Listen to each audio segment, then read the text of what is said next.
It's going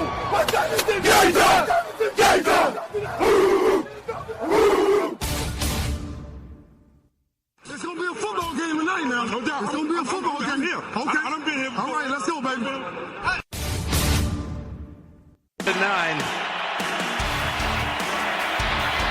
Rushing 4, ball comes out of the hands of Newton.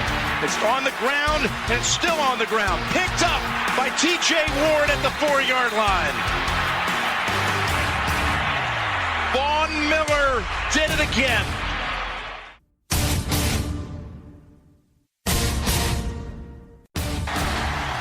Alabama back on top of the college football world.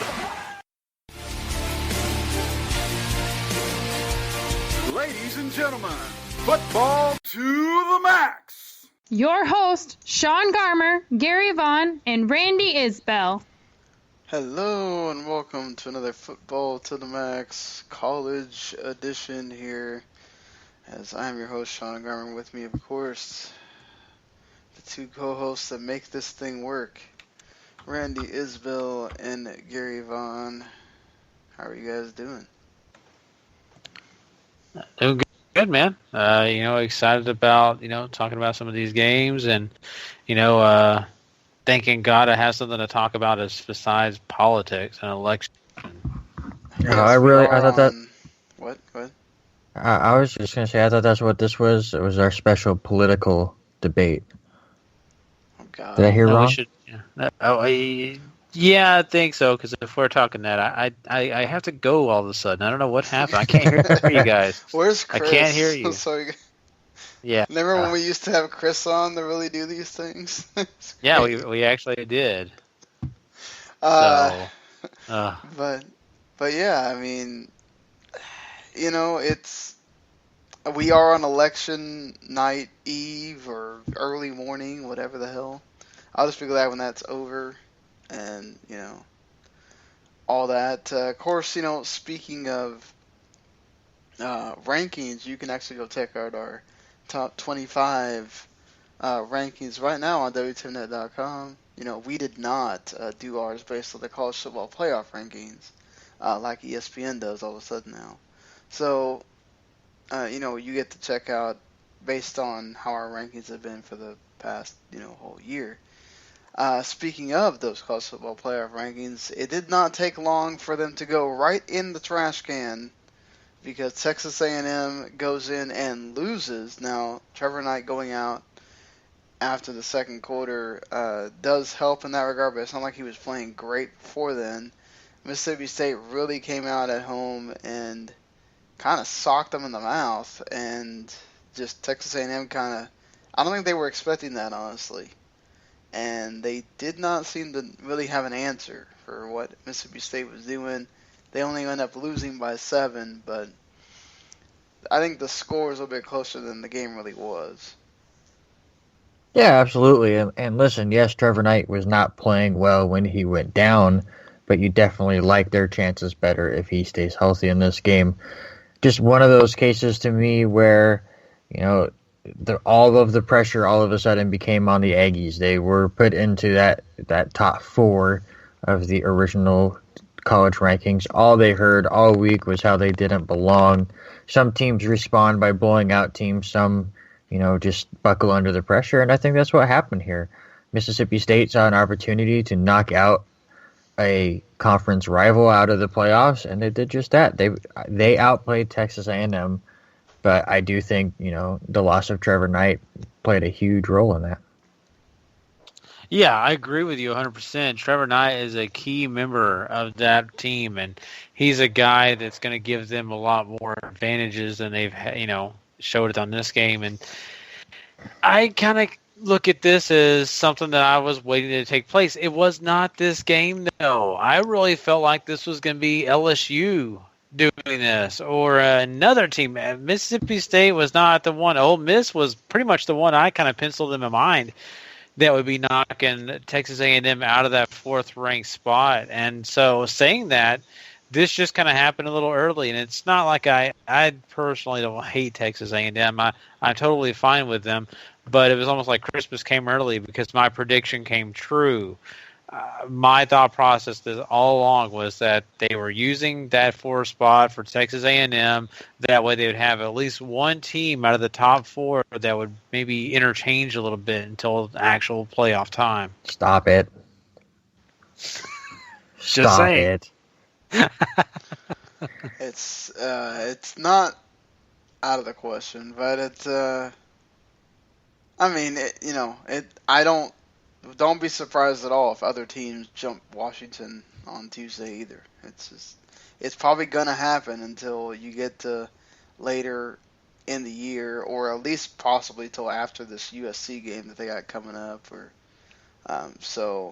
It's gonna be interesting because this slate, until you get to until you get into like a couple of weeks, this slate was probably the best slate of college games we're going to get for a while, and it did prove to be interesting because not only did you have Texas A&M lose, something I wasn't expecting, but it's kind of weird because this team's been so, I don't know it's Jekyll and Hyde every week.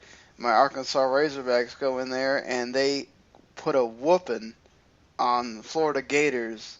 They are known for running the ball. The Florida Gators get a total of 12 yards rushing for the entire game.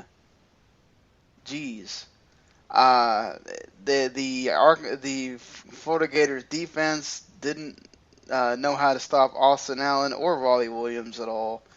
And now Luke Del Rio was apparently playing hurt, and he's not going to play in this game against South Carolina apparently either. Which that is going to be a big game as well, because now there's like a ton of teams in the SEC East that are in play again because of this loss. So we could see South Carolina, who have 4 losses right now, be in the championship game. It's freaking crazy. That probably says just how bad the SEC East is, but I don't know, guys. Was Florida just overrated, or is this just a case where Arkansas wanted it more? It's just the same case of what happened with Texas A&M. It is tough to play in the SEC on the road. I think we saw that a lot this week, where some of these top teams went down against teams that you would think they should be able to handle. Arkansas, as you said, is a very up and down team, and they could come out one week and look like a top 10 team, and the next week you don't even think they should belong in the SEC. This week was obviously the former, and they came out like gangbusters and dominated this game. Yes, Del Rio is banged up. Yes, the running game didn't get going, which, by the way, it always confuses me that college football still counts a sack as a rush. Yeah. It just messes up all of the stats. It says on here, Del Rio 3 carries for negative 25 yards. No, you got sacked 3 times. It's just a weird way that they do it, and I don't know why they haven't changed. But that's one of a long list of things that with, like, college football has a lot of rushing quarterbacks. Like, yeah, so it's part of the list of a lot of things that college football needs to change and fix. But that's for a different podcast or an article that I just don't care to write right now. But yeah, listen, Arkansas was the better team here, and they dominated, and the Gators will drop. And we saw this with the Big 12 last week, where they had a few upsets, and it really knocked them out of possible playoff contentions. You know, some of these upsets could have knocked the chance for SEC to get 2 teams in. Yeah, that's very true. And, looking at this game, I was not sold that Arkansas could win it. But, that's just based on their recent, games that they played and the fact that they've been on that roller coaster. And I think Florida has too, to an extent. For me personally, I think I've felt this way pretty much all year, but I was kind of sat back and watched what took place. But I always thought Florida was a little overrated. I thought people would give him a lot more credit than maybe deserved at times, and I think this game could be a proof of that to an extent, because I still consider Arkansas a really good team.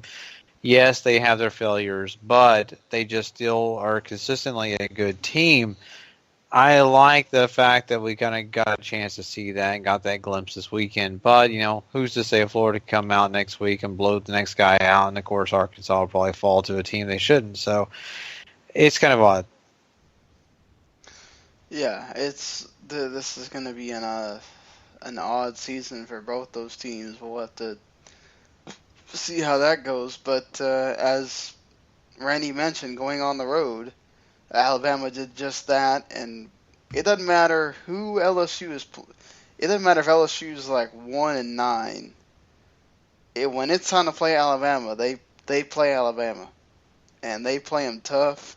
It was 0-0 into the fourth quarter. Then all of a sudden, Jalen Hurts runs off on a 21-yard run, gets a touchdown, and that winds up being they get a field goal later, but that winds up being your game winner. LSU's offense was absolutely just inept. Leonard Fournette got held at 35 yards rushing, and that quarterback just, I don't get it. Like, LSU is a really great school. Why is it that they cannot recruit quarterbacks?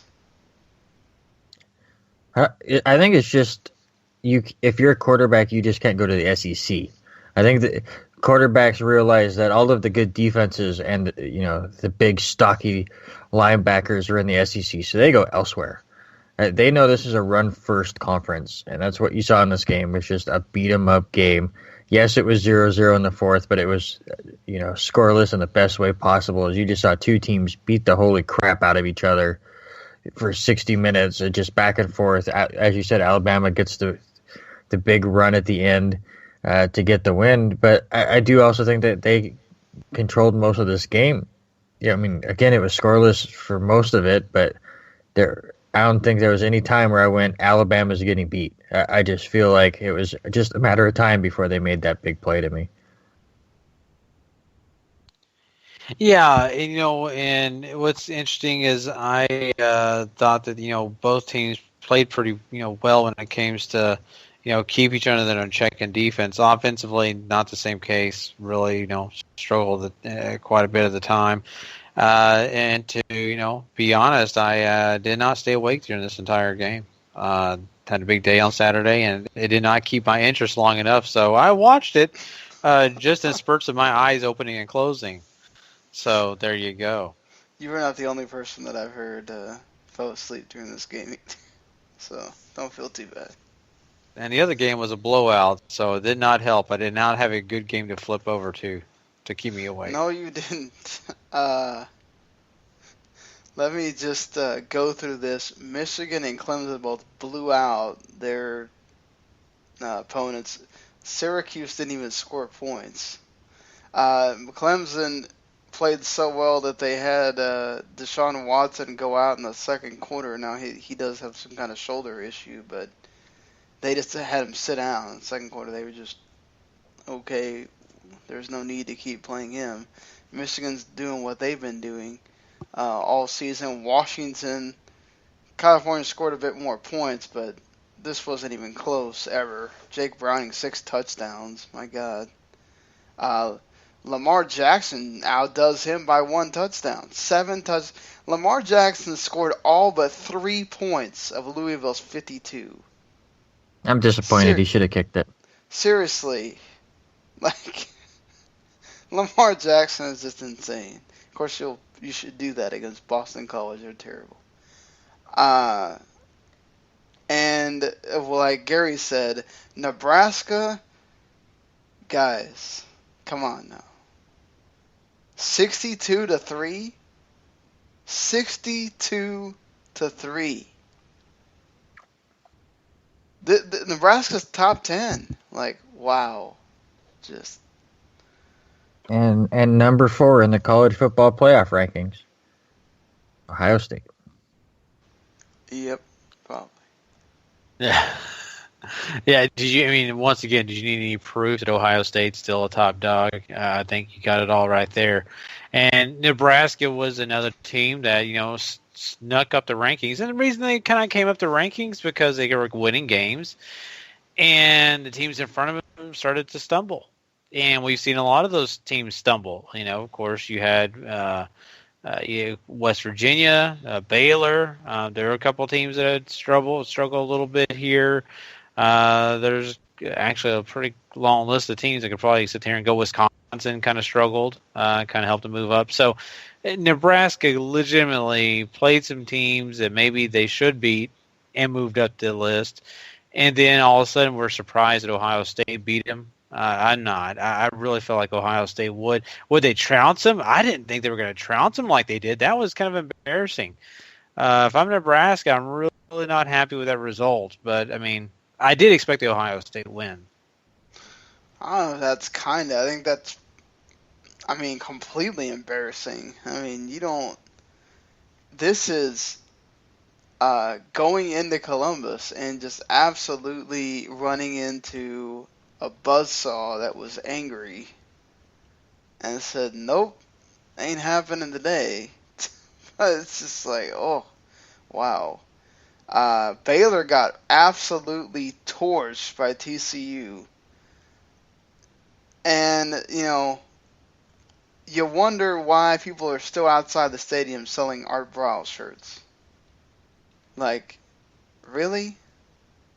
I mean, you think the football gods are kind of angry? Let's just make them more angry. I'm teasing about that, but seriously. Like, Randy, shouldn't, Baylor just put the kibosh on something like that? I mean, why are we bringing this guy up in the media? Why are we still asking coaches about, oh, he didn't do anything wrong and whatever? Baylor can't get out of their own way, and I think this is starting to become a distraction. They got absolutely just demolished. Not to mention, again, when did Seth Russell just decide that, or the Baylor Bears decide that Seth Russell can't throw? They were throwing with Seth Russell just fine. And all of a sudden he's now become this running quarterback. It's like, why? It is interesting that you say that because, they've used him a lot in the running game. And I always thought that, he can do that fine. And they take advantage of it because teams allow that to happen. But the guy has done fine all year passing the ball. And he's done, pretty much everything that they need him to do. He's been the star of this Baylor offense. They really have, depended on him for most of it. And, this game, he was shut down. And they didn't let him run, really. Yes, he got touchdowns. But really, the yardage wasn't there. He usually gets over 100 yards. And the passing game, it just wasn't there as well. So shutting down Seth Russell was the biggest key. It stopped all the momentum for Baylor. And really, TCU was not the team that I would be thinking would do that. I mean, if you tell me another team, Texas, I could have got it. I could have said, well, Texas is not the best team, but they're a team that is stacked with some talent. TCU, I've been very down on them this year. And it was a little bit of a shocker for me to see that TCU took care of Baylor the way they did. And so I think at the end of the day, is TCU, Gary Patterson, playing very well for this Baylor Bears defense and offense. Yeah, sure, you have to give some credit to TCU, but this was a Baylor team that, I don't want to sound rude, but just seemed to have given up. Yes, there's a lot of distractions and all that, but they never looked like they were in this game at all. It was like they lost that game to Texas and went, well, that's the season. All right, now what are we doing? I don't think they really prepared for this game like they usually do. This is always a fun rivalry, and I just don't think that their hearts were really into it after their tough loss against Texas. Well, that's not good because it's not like your season gets any easier from here.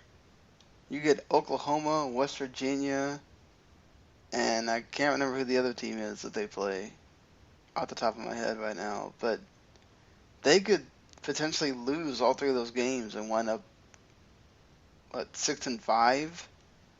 I mean, yeah, you'd still be going to a bowl, but that's really sad if you get to that point, and when you start playing the actual good teams in your schedule, you just fall like a freaking ton of bricks. I mean, that's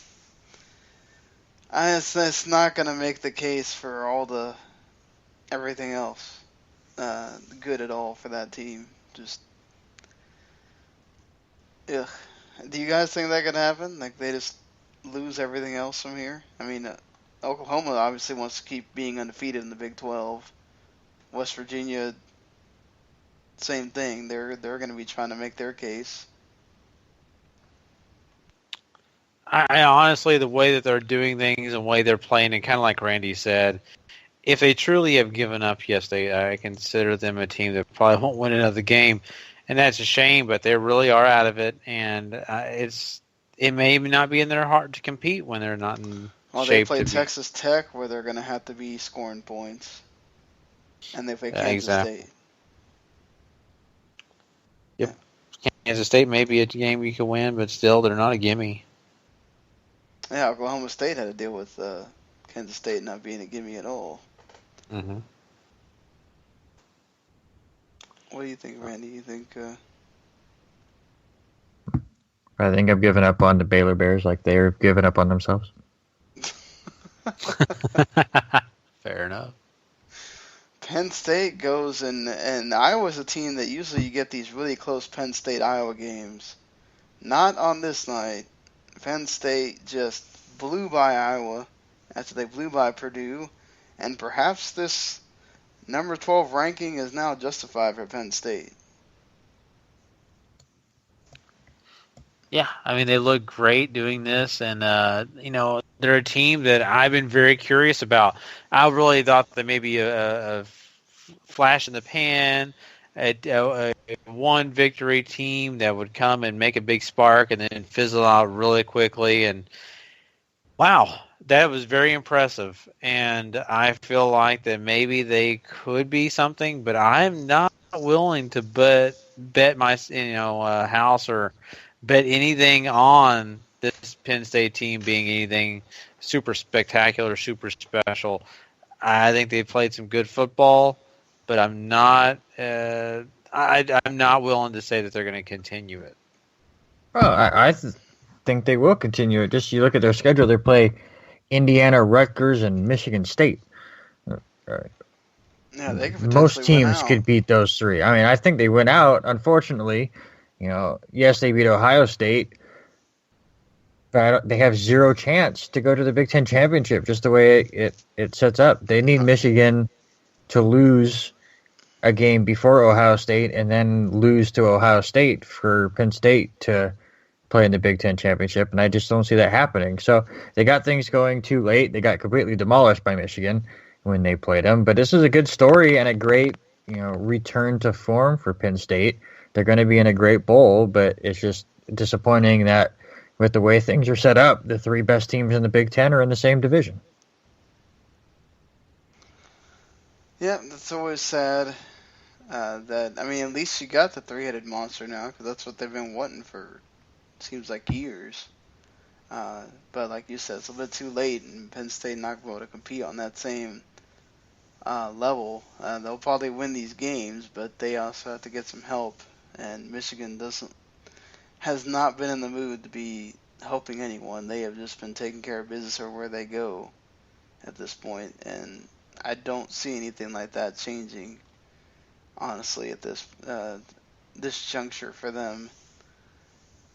The Washington State just absolutely blew through Arizona. I mean, Arizona's hurt, they got injuries and whatever, and when the backup even does well for you, that tells you all you need to know about how bad that team is you're playing.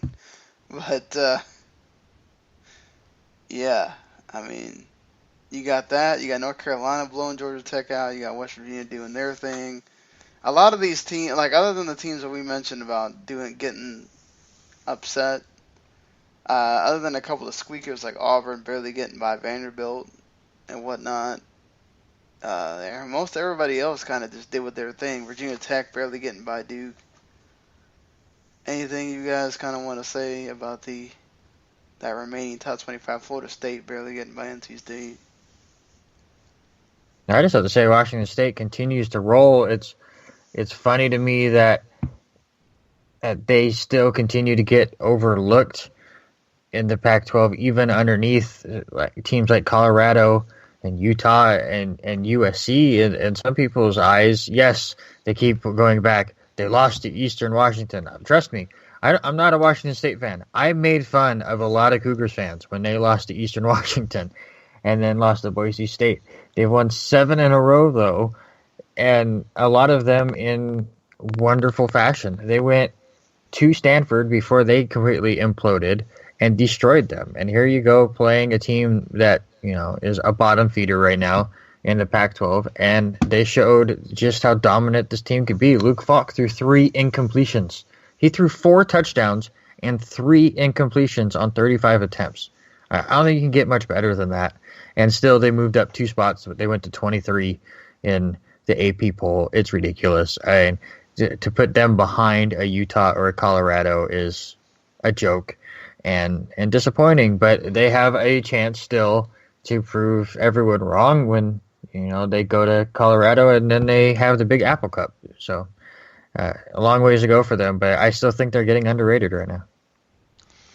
Well, I'm sure Randy was happy about where Washington State wound up in our rankings. So, of course, go check out that WTMNet.com for those. If you're a Washington State fan, you might be a little bit more happy about where they are there. But, Gary, I know you don't watch a whole lot of Washington State, but... No, big fan of their head coach, and I think that Washington State is definitely a team that is deserving of lots of praise. I mean, they've done a lot of good things this year. An offense that is really impressive, and really just showing people that they deserve that praise. I look to see that the national media, the national polls, and all that would go up with them, but. I still think there's a lot of bias there, and I still think a lot of people still feel like that they're really not what they appear to be. So, we may love them, but I think a lot of the people still are not ready to admit that. They have scored 98 points in the last 6 quarters. Just saying. Yeah, let's be fair. They did sleepwalk to the first half of that Oregon State game, but they did. And then there's also the case of, USC's on a 5-game win streak too, and they have beat Colorado. Washington State hasn't played them yet. And, USC did lose to Utah, who Washington State hasn't played yet either. So it's these kind of games that are coming up, which I think is really going to be where they move up in the rankings for some of these people that are still undecided yet. You should be beating Arizona by 70 or whatever, 60 something, because they are terrible. But it's when you get to those games that are really going to test you how you do that they're going to look at. It is what it is. Now I think they'll be justified if they keep winning. Gary, Texas they keep winning. Charlie Strong. He keeps being vindicated here. Deonta Foreman, 341 yards and 3 touchdowns. My God. Texas Tech, are you that bad at defense? You allow a running back to get 340 yards? Jesus. Yeah, the answer to your question is yes, they are that bad at defense, and this is a team that just relies solely on their quarterback, solely on the rest of that offense, and we've seen it time and time again. Texas Tech is just all about one side of the ball, and to me, almost it kind of feels unfair. But at the same time, Texas did what they needed to do, but they didn't just completely blow out Texas Tech. Texas Tech held their own and, still could have won that game. So nothing like Longhorn fans can't get too impressed with this. It's a win they should have. So there you go.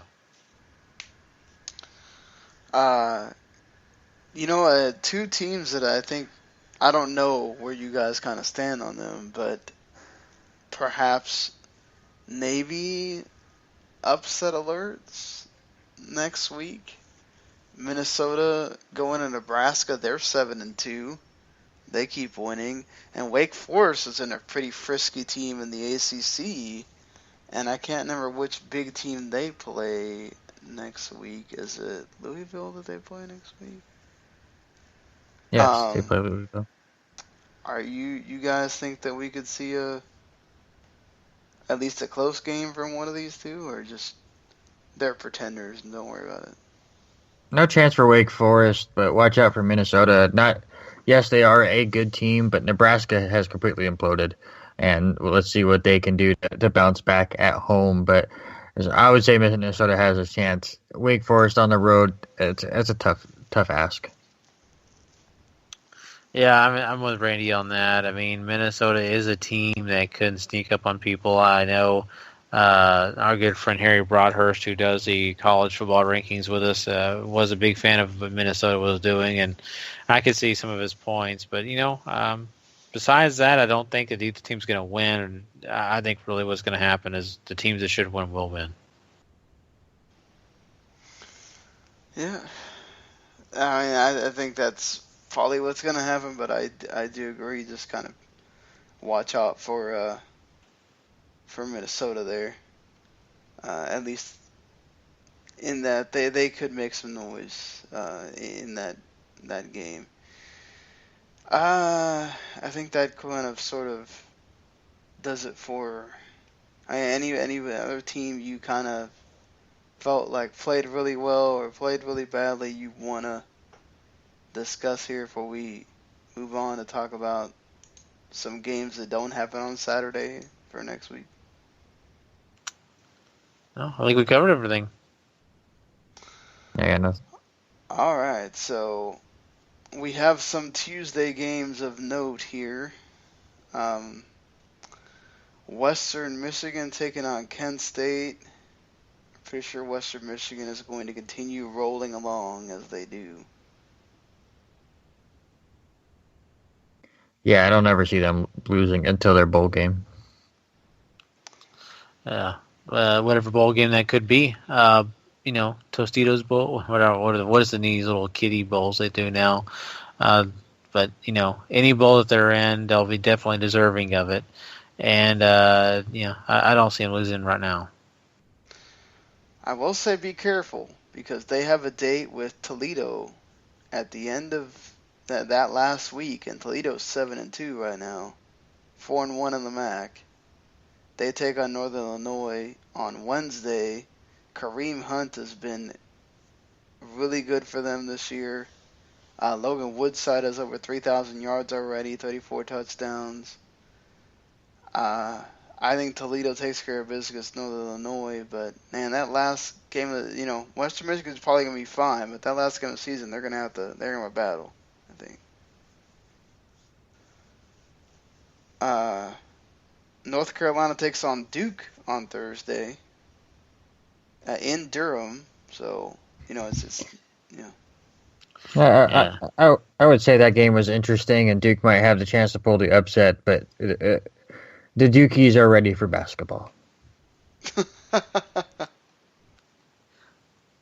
Yeah, enough said on that for sure. I'm sure they are ready for basketball, and I just think North Carolina is going to be the victor in that game. Utah traveling to Tempe to take on Arizona State on Thursday as well. Yeah, me and Arizona State from last year, they've lost 3 in a row. I would like to say they have the chance at the upset here at home, but I just don't see it. They lost to Oregon in their last game. They're done. I think Utah still continues to get things done. Yeah, Utah for me as well. Utah for me as well. And Louisville blew them out really bad last week. Florida State should do the same, right? You'd think so, but Florida State didn't really blow North Carolina State out of the water. They are at home though, and so trying to make some noise. So I think they win, but blowout is a bit of a stretch. Yeah, because you got to give them the benefit of the doubt, like Randy's saying here, and I just get so nervous when you got a Florida State team who doesn't really consistently do what they're supposed to do, and that's win strongly against teams that are not as dominant, and they just don't do it. They get too close to the edge. Well, I think that's going to do it for us talking college here. That takes you up to games before they happen on Saturday. Of course, we'll be back on Thursday to talk about some of these, Tuesday and Thursday games. And then we'll preview what the action from Saturday, which does include Alabama at home against Mississippi State, Oklahoma and Baylor, Arkansas and LSU battling for the Golden Boot in Fayetteville, and quite a few other games. Nothing too crazy, but you could be there for some potential, hey, we're not paying attention, oops, this game's really close and now we're stuck. So it should be an interesting look when we get to that Friday morning show. So until then, guys, hopefully you went to go vote if you didn't. If you did, you still got one more day. And we'll have a new president-elect by the time we come to you next time. Later, everybody.